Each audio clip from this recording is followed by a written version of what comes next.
நீங்க தைரியமா இருங்க, நம்பிக்கையோடு இருங்கள். நான் இருக்கிறேன், உங்களுக்காக நான் இருக்கிறேன்.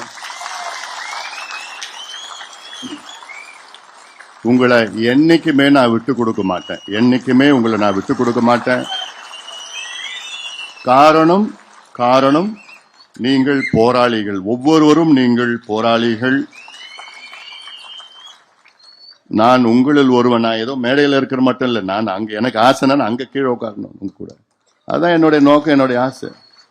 நான் இந்த நேரத்தில் இன்னைக்கு உங்களை வழி நடத்தணும், நல்ல வழியில வழி நடத்தணும். அடுத்த கட்டத்துக்கு நாம் செல்றோம், நம்முடைய இலக்குகளை அடைய வேண்டும். அந்த நோக்கம்தான். ஒரு சில முன்னோடிகள் கூட என்கிட்ட வந்து, ஐயா ஏன்யா பேசக்கூடாதா, பேசினா சரியா போயிடுமே.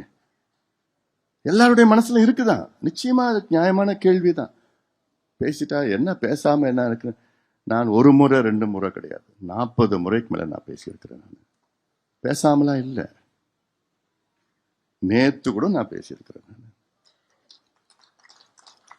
எல்லாரையும் வச்சுக்கிட்ட குடும்பம் வச்சு பேசிட்டு இருக்கிறோம், உறவுகள், நண்பர்கள், தெரிஞ்சவர்கள், நம்ம வெல் விஷர்ஸ் சொல்வார்கள், இவங்க எல்லாரையும் வச்சு நான் பேசிதான் இருக்கிறேன்.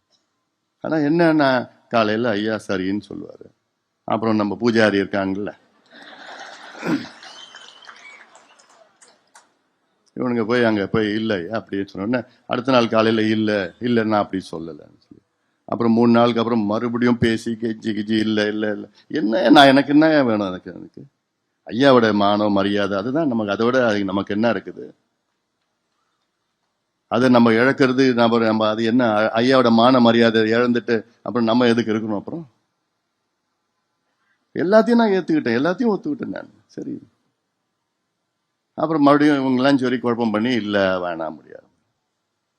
கடைசியில் என்ன, இப்ப என்ன, கொஞ்சம் நாளுக்கு முன்னாடி இல்ல நிர்வாகிகள்லாம், இப்ப கட்சி நிர்வாகிகளை 2 பேரும் சேர்ந்து கையெழுத்து போடுவோம்னு சொன்னது ஒத்துக்கிட்டாரு. 10 நாளுக்கு 15 நாளுக்கு முன்னாடி ஒத்துக்கிட்டாரு.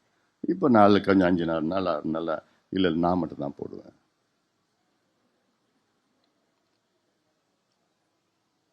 அது நான் என்னால நிச்சயமா ஒத்துக்க முடியாது, நிச்சயமா ஒத்துக்க முடியாது.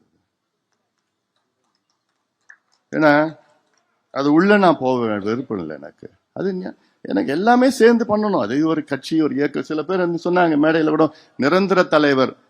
எந்த இயக்கத்துக்கும் நிரந்தர தலைவர் கிடையாது, நிரந்தர நிறுவனர் தான் தலைவர். என்பது நீங்க முடிவு பண்ணுறது தான், பொதுக்குழு முடிவு பண்ணதுதான் தலைவர். நீங்க யாரு முடிவு பண்றீங்களோ அவங்க தான் தலைவர்.